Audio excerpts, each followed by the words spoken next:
Desa Sumberjaya selama ini dikenal sebagai desa yang tenang.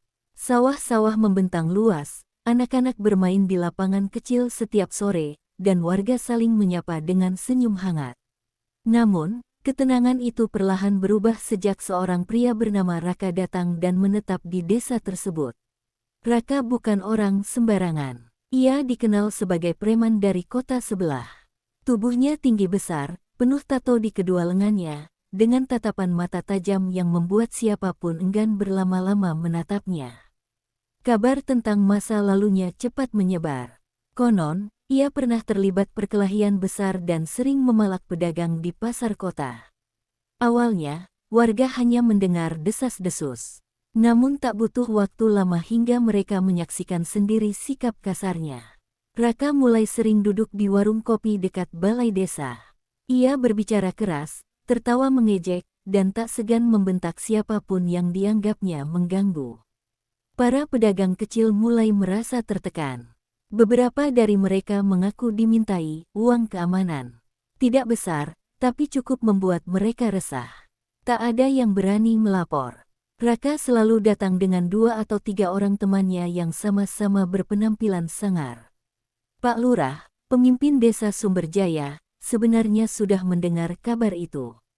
Namun ia memilih mencari tahu lebih dulu sebelum bertindak.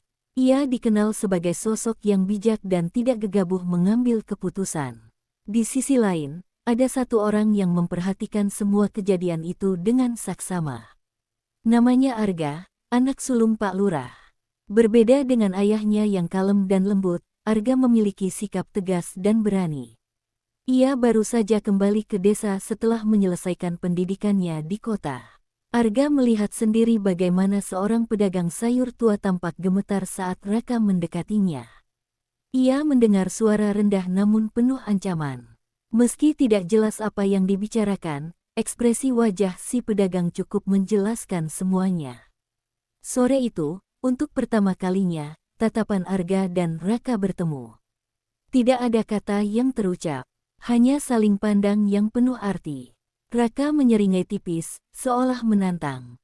Sementara Arga tetap tenang, menatap tanpa rasa takut sedikit pun. Warga yang melihat momen itu hanya bisa menahan napas. Mereka tahu, cepat atau lambat, akan terjadi sesuatu. Dan tak seorang pun menyangka, bahwa suatu hari nanti, preman kejam yang selama ini ditakuti seluruh desa itu akan benar-benar tak bisa berbuat apa-apa di hadapan anak lurah. Sejak pertemuan tatapan itu, suasana desa terasa berbeda. Kabar tentang Arga yang berani menatap Raka tanpa gentar cepat menyebar dari mulut ke mulut. Warga mulai berharap, mungkin akhirnya ada yang bisa menghadapi preman tersebut. Keesokan paginya, pasar desa kembali ramai. Para pedagang membuka lapak seperti biasa, meski bayang-bayang ketakutan masih terasa. Raka muncul menjelang siang, mengenakan jaket hitam dan sepatu boots yang menghentak keras di lantai semen pasar. Beberapa pedagang langsung menunduk, ada yang pura-pura sibuk menata dagangan. Suasana yang tadinya riuh mendadak sunyi. Raka berhenti di depan lapak Bu Sari, penjual sayur yang sudah puluhan tahun berdagang di sana. Dengan santai ia mengambil satu ikat bayam dan memasukkannya ke kantong plastik tanpa izin. Biasanya, kalau mau aman, tahu sendiri kan. Ucapnya pelan namun penuh tekanan. Bu Sari tampak gugup, tangannya gemetar saat merogoh laci kecil berisi uang hasil jualan pagi itu. Belum sempat uang itu berpindah tangan, sebuah suara tegas terdengar dari belakang. Kalau mau beli, bayar. Kalau mau minta, bilang baik-baik. Semua orang menoleh. Arga berdiri beberapa langkah dari sana, mengenakan kemeja sederhana dan celana jeans. Wajahnya tenang, tapi sorot matanya serius. Raka perlahan berbalik. "Kamu lagi," katanya dengan nada meremehkan. Arga melangkah mendekat. "Ini pasar, desa, bukan tempat memalak orang tua." Beberapa warga menahan napas. Tak ada yang pernah berbicara setegas itu pada Raka di depan umum. Raka tersenyum miring. Ia mendekat hingga jarak mereka hanya satu lengan. Tubuhnya yang besar membuat Arga terlihat lebih kecil, namun Arga tidak bergeming. "Kamu tahu siapa saya?" Tanya Raka dengan suara rendah. Arga menatap lurus ke matanya. Saya tidak peduli kamu siapa. Yang saya tahu, di desa ini tidak ada tempat untuk mengintimidasi warga. Hening. Angin siang berembus pelan, membawa debu tipis di sekitar pasar. Raka mengangkat tangan, seolah hendak melakukan sesuatu. Beberapa orang hampir berteriak, namun ia berhenti, lalu tertawa pendek. Kita lihat saja nanti, ujarnya sebelum melempar bayam tadi kembali ke lapak dan melangkah pergi bersama teman-temannya.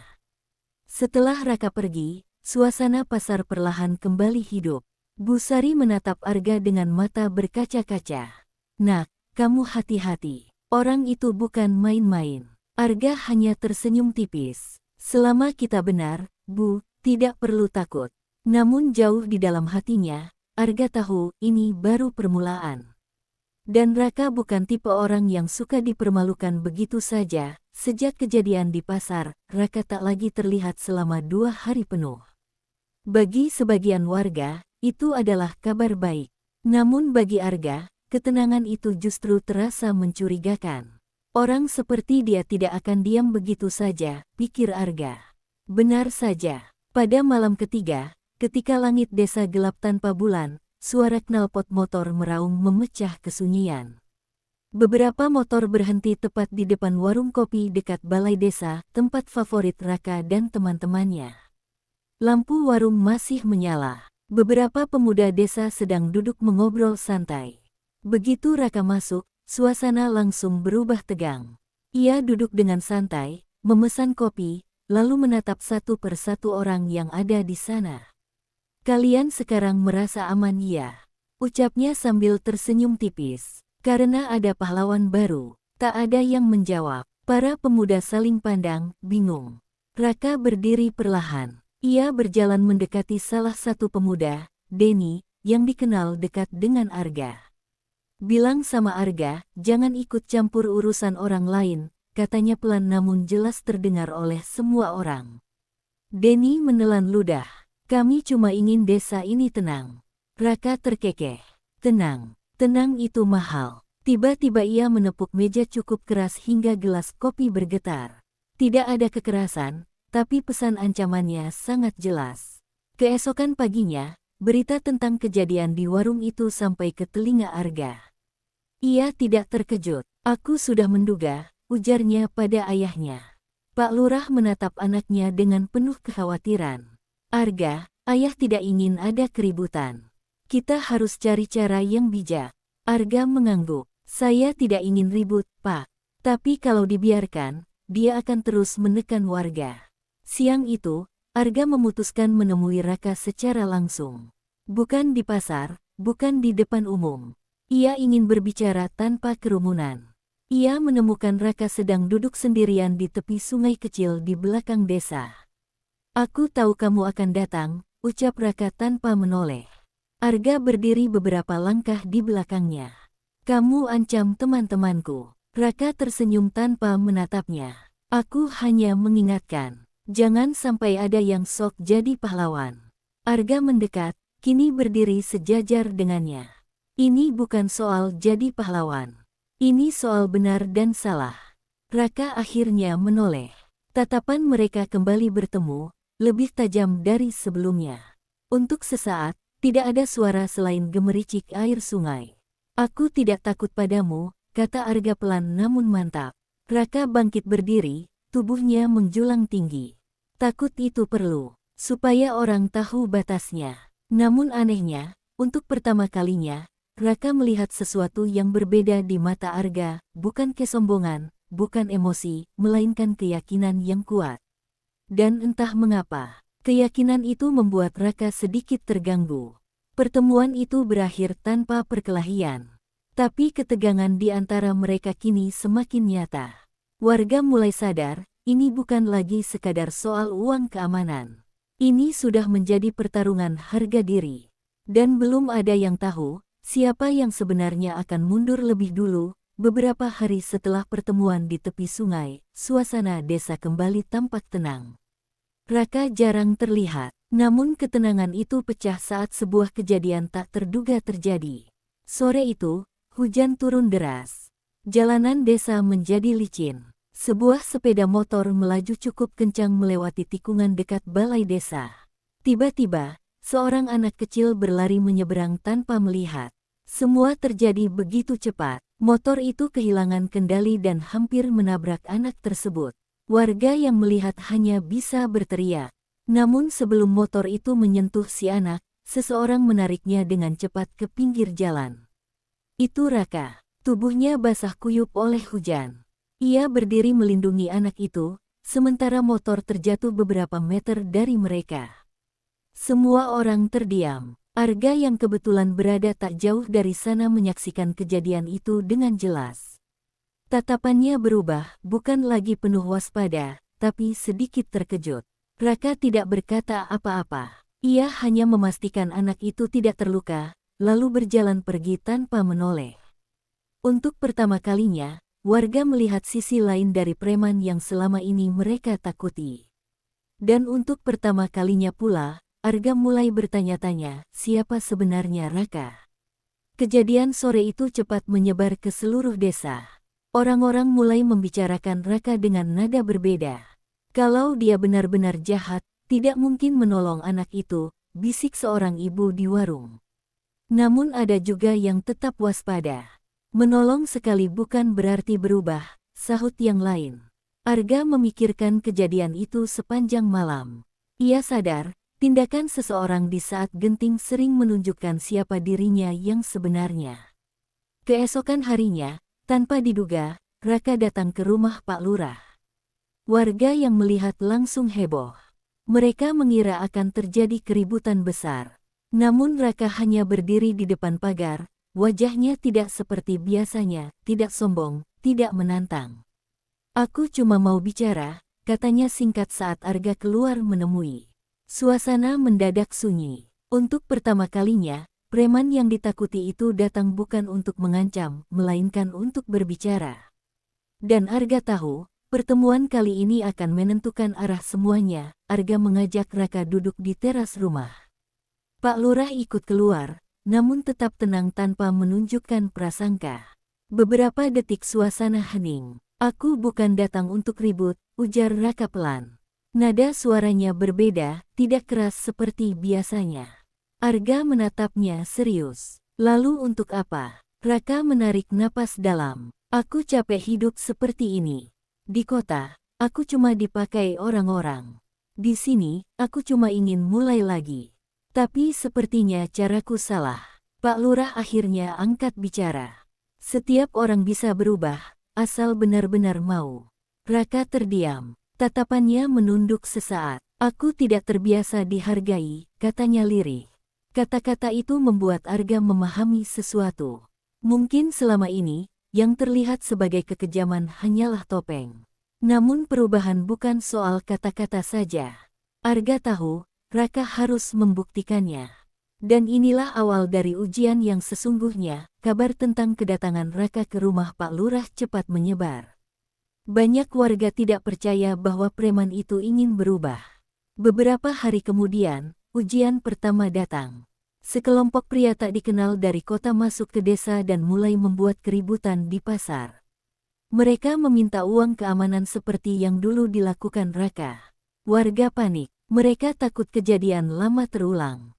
Raka yang melihat itu berdiri diam beberapa saat. Semua mata tertuju padanya, ini saatnya ia memilih. Tanpa banyak bicara, Raka melangkah maju dan menghadang para pria tersebut. Ini bukan wilayah kalian, ucapnya tegas. Para pria itu terkejut melihat sikap Raka. Ketegangan terasa, namun kali ini Raka berdiri di sisi warga. Arga yang menyaksikan dari kejauhan menyadari perubahan itu sedang diuji. Dan kini, Raka harus membuktikan bahwa ia benar-benar tidak bisa lagi menjadi preman seperti dulu. Joko berdiri di depan Sari, tersenyum sinis, mencoba menakut-nakuti. Kamu pikir beberapa pedagang bisa melawan aku? Katanya sambil menepuk bahu seorang pedagang. Sari menatapnya dingin. Bukan hanya beberapa. Kami semua di sini. Jika kau terus menindas, kau akan sendirian, jawabnya tegas. Kerumunan pedagang menahan napas. Untuk pertama kalinya, Joko merasa kepercayaan dirinya terguncang. Joko mendekat, wajahnya merah padam. Kalau begitu, aku akan tunjukkan siapa yang berkuasa di pasar ini. Bentaknya keras, membuat beberapa pedagang mundur ketakutan. Sari tetap berdiri tegak, jantungnya berdegup kencang. Ia tahu ini bukan sekadar kata-kata, Joko siap melakukan sesuatu yang berbahaya. Tapi ia menelan rasa takutnya dan menjawab dengan tegas, kalau kau menyerang, kau tidak akan menang sendirian. Semua orang di sini akan melawanmu. Kerumunan pedagang semakin dekat, siap mendukung Sari. Joko menatap mereka satu persatu, mulai menyadari bahwa hari ini akan berbeda. Joko menatap Sari dan sekutunya, napasnya memburu. Ia merasa untuk pertama kalinya kehilangan kendali penuh atas pasar. Tunggu saja. Geramnya sambil melangkah maju. Tapi sebelum ia sempat menyerang, para pedagang bersatu. Mereka berdiri di depan Sari, membentuk barisan pertahanan sederhana. Suasana pasar berubah, dari takut menjadi tegang, dan sekarang menjadi penuh keberanian. Sari menahan napas. Ia tahu momen ini menentukan, apakah Joko akan menyerah atau memaksa pertarungan fisik yang bisa berbahaya bagi semua orang. Sari melangkah maju, di depan sekutunya, wajahnya tegas. Cukup, pasar ini bukan milikmu untuk ditakuti, tegasnya. Joko menatapnya, terkejut melihat gadis muda itu berani menghadapi dirinya tanpa ragu. Sekejap, ketegangan menggantung di udara, dan pedagang lain menahan napas menunggu reaksi premannya. Sari tahu, keberanian ini bukan hanya soal dirinya, tapi tentang melindungi semua pedagang yang selama ini hidup dalam ketakutan. Joko menatap Sari dan barisan pedagang di depannya. Untuk pertama kalinya, rasa takut muncul di matanya. Ia menyadari, jika ia memaksakan diri, semua orang akan melawan, dan ia bisa kalah. Beberapa detik hening terasa seperti selamanya. Akhirnya, dengan amarah yang masih membara tapi malu terlihat di wajahnya, Joko mundur selangkah. Ini belum selesai, gadis kecil, gumamnya sambil pergi, meninggalkan pasar yang kini lebih tenang. Sari dan para pedagang saling menatap, lega tapi waspada. Mereka tahu Joko bisa kembali, tapi setidaknya hari ini, mereka menang. Setelah kepergian Joko, suasana pasar mulai kembali normal. Namun Sari tahu kemenangan hari ini hanya sementara. Ia duduk di bangku kayu di pinggir pasar sambil menatap sisa dagangannya yang berantakan. Hati dan pikirannya dipenuhi campuran lega, kelelahan, dan tekad. Tidak cukup hanya berani menghadapi satu preman. Kalau aku ingin pasar ini aman, kita harus punya strategi, gumamnya pada diri sendiri. Sari mulai mengumpulkan pedagang-pedagang lain satu persatu. Mereka duduk bersama di sebuah sudut pasar, membahas pengalaman masing-masing menghadapi Joko dan preman lain yang kadang muncul. Setiap cerita menambah kesadaran mereka, ketakutan bukan hanya mengancam fisik, tapi juga mata pencaharian mereka. Dengan cermat, Sari mulai menyusun rencana jangka panjang. Solidaritas pedagang, mereka sepakat untuk saling mendukung jika Joko atau preman lain datang. Tidak ada lagi pedagang yang berdiri sendiri. Pengawasan pasar, beberapa pedagang bersedia berjaga bergantian untuk mengamati siapapun yang masuk, agar ancaman bisa diantisipasi lebih cepat. Meningkatkan keamanan, Sari mengusulkan untuk membuat kode isyarat sederhana jika ada bahaya, sehingga pedagang bisa bereaksi tanpa menimbulkan kepanikan. Mendokumentasikan, semua pedagang setuju untuk merekam setiap ancaman atau perusakan dagangan. Ini bukan hanya untuk bukti, tapi juga sebagai pelajaran agar mereka lebih siap. Selama beberapa hari berikutnya, Sari juga mulai melatih diri untuk lebih cepat dan cekatan menghadapi kemungkinan serangan. Ia menata lapak dengan cara yang memudahkan perlindungan, menyimpan jamu-jamu penting di tempat yang aman, dan bahkan belajar beberapa trik untuk melindungi diri secara non-kekerasan. Yang paling penting, Sari membangun rasa percaya diri di antara pedagang lain.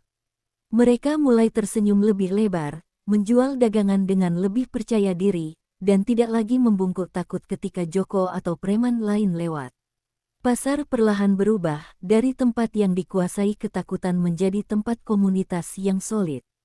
Suatu sore, saat matahari mulai meredup dan pedagang menata dagangan terakhir mereka, Sari menatap sekeliling pasar. Ia tahu perjuangan melawan Joko belum berakhir, tapi untuk pertama kalinya, ia merasa mereka punya kekuatan. Bukan karena otot atau senjata, tapi karena keberanian, solidaritas, dan strategi yang matang. Sari tersenyum tipis. Ia tahu, jika Joko kembali, mereka akan siap.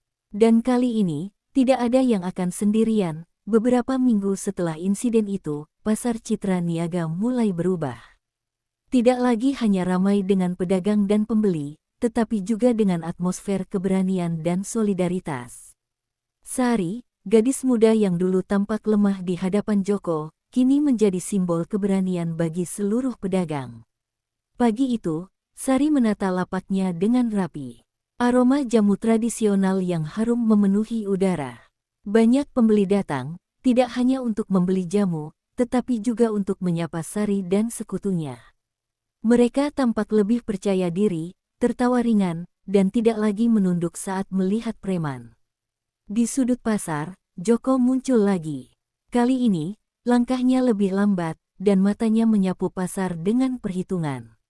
Tapi sesuatu berbeda, ia tidak menemukan pedagang yang ketakutan di hadapannya. Semua berdiri tegak, bahkan beberapa memandangnya dengan sikap waspada namun tenang.